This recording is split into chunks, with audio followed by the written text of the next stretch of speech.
বন্ধুরা, তোমরা সবাই কেমন আছো? আশা করছি তোমরা সবাই ভালো আছো, আর আমিও ভালো আছি। তো আজকে রেডি হয়ে গিয়েছিলাম বর্ধমান কৃষ্ণকালী মায়ের কাছে যাবো বলে। তো দেখো, ট্রেনেও উঠে পড়েছি। 8টা স্টেশন পার করে যেতে হবে। তো 2 ঘন্টার জার্নি। বসে বসে বোর হচ্ছিলাম, তাই বাইরের একটু কিছু ভিউ নিচ্ছিলাম। তো দূরের মাঠগুলো দেখো, খুব সুন্দর লাগছিল না? তো দেখতে দেখতে যাচ্ছিলাম, খুব ভালোই লাগছিলো। তারপর ঠান্ডা ঠান্ডা হাওয়াও দিচ্ছিলো।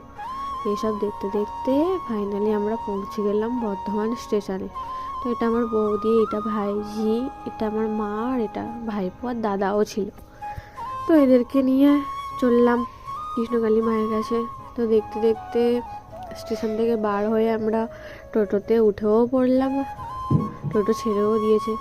তো টোটোর বাইরে থেকে যেসব দোকানপাটগুলো দেখা যাচ্ছে এসব দেখতে দেখতে যাচ্ছিলাম।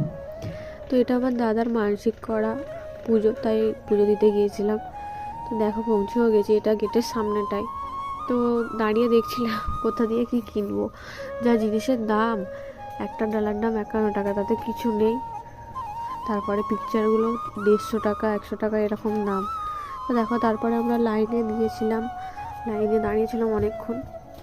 তো খুব ভিড় হয়েছিল। দেখো, আমরা সেই শেষের দিকে লাইনে দাঁড়িয়েছিলাম, খুবই ভিড় হয়েছিল।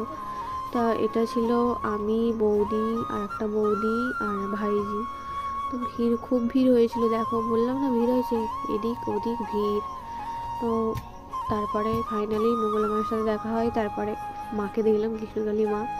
জয় কৃষ্ণকালী মায়ের জয়, জয় কৃষ্ণকালী মায়ের জয়। ভিডিওটা ভালো লাগে লাইক কমেন্ট শেয়ার করে দিও বন্ধুরা। বাই।